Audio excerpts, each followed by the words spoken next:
Mission 2024 को लेकर देश और प्रदेश में राजनीतिक हलचल मची हुई है। एक तरफ देश की विपक्षी पार्टियां मिलजुल कर विपक्षी एकता में जुटी हुई हैं, वहीं दूसरी तरफ बीजेपी अपने सहयोगी दल यानी एनडीए में शामिल सहयोगी दलों के साथ रणनीति बना रही है। 2024 में होने वाली लोकसभा में होने वाले महासंग्राम में कौन किस पर भारी पड़ेगा, ये तो आने वाले समय में ही बताएगा।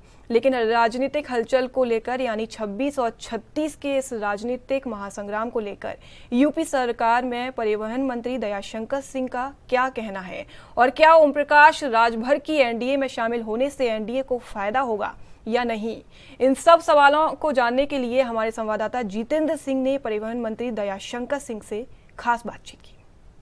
प्रधानमंत्री दयाशंकर सिंह हमारे साथ हैं। सर, 26 और 38 का मामला चल रहा है लोकसभा को लेकर। विपक्ष जहां एक तरफ बैठक कर रहा है तो वहीं एनडीए भी बैठक कर रहा है। देखिए, माननीय नरेंद्र मोदी जी ने जो देश का गौरव बढ़ाया है, मान सम्मान आज पूरे दुनिया में भारत का बढ़ा है, ये केवल नरेंद्र मोदी जी के जो करिश्माई नेतृत्व है उसके कारण हो रहा है।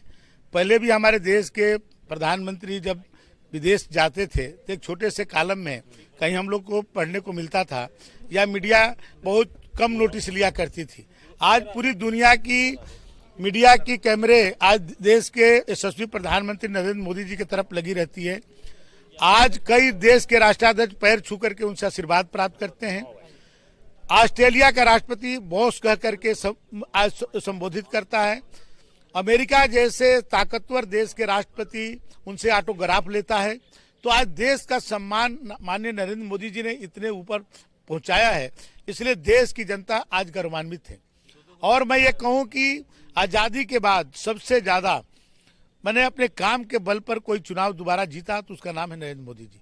2014 में जितने ताकत से जीते थे, 2019 में उससे ज्यादा ताकत से जीते। तो 2024 का जो चुनाव होगा ये आप देखेंगे, दोनों उनके जो चुनाव हुए हैं उसके रिकॉर्ड को तोड़ेंगे। और अभी तक देश की जनता ने मोदी जी की लहर को देखी है। इस बार मोदी जी की सुनामी बहेगी और उस सुनामी में उत्तर प्रदेश में जो एक आध सीटें जो कांग्रेस पार्टी अपनी अध्यक्ष का और समाजवादी पार्टी अपने संस्थापक माननीय मुलायम सिंह जैसे लोगों के सीटें बचा लिए थे, इस बार कोई सीट नहीं बचेगी। 80 की 80 सीटें भारतीय जनता पार्टी जीतेगी। और जहां तक आप उस कुनबे की बात कर रहे हैं, जो कुनबे का भी नेता ही तय नहीं हुआ और नरेंद्र मोदी जी के विकल्प में नेता ऐसा सदियों में पैदा होता है, तो इस सदी में तो नरेंद्र मोदी का विकल्प का कोई नेता नहीं है। अगले सदी का इंतजार करें। विपक्ष कह रहा है कि हमारे पास मुख्यमंत्री ज्यादा है, सांसद ज्यादा है, उनके पास तो कुछ है ही नहीं। देखिए भाई, नरेंद्र मोदी जी का व्यक्तित्व है, नरेंद्र मोदी जी का काम है।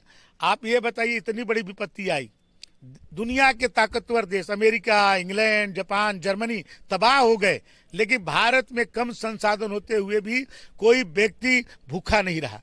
रोजगार लोगों के छूट गए, नौकरियां बंद हो गई, लेकिन कोई व्यक्ति ये नहीं कर सकता कि मेरे घर में एक दिन भी अन्न न रहा हो।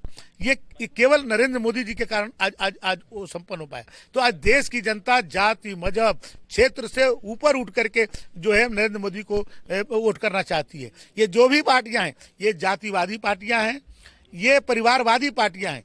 और जो अब जनता देश के बारे में सोच रही है, इसलिए जाति, मजहब, क्षेत्र से ऊपर उठ करके नरेंद्र मोदी जी के कार्यों को देख करके वोट देने वाली है। इसलिए इस गठबंधन का कोई औचित्य नहीं। एक आखिरी राजभर लगातार चक्का लगाए थे, अब एनडीए में शामिल हो गए हैं, क्या लगता है प्रभाव पड़ेगा उत्तर प्रदेश में? निश्चित पड़ेगा। राजभर जी के आने से एनडीए मजबूत हुआ है, विशेष करके हमारे पूर्वांचल में बहुत उसकी मजबूती आएगी।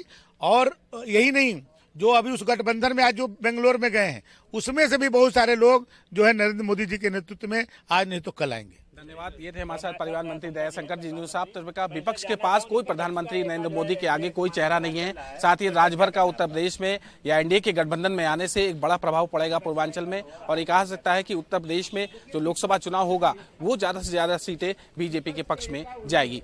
कैमरा पर्सन दानिश के साथ जितेंद्र सिंह, एएनबी न्यूज, लखनऊ।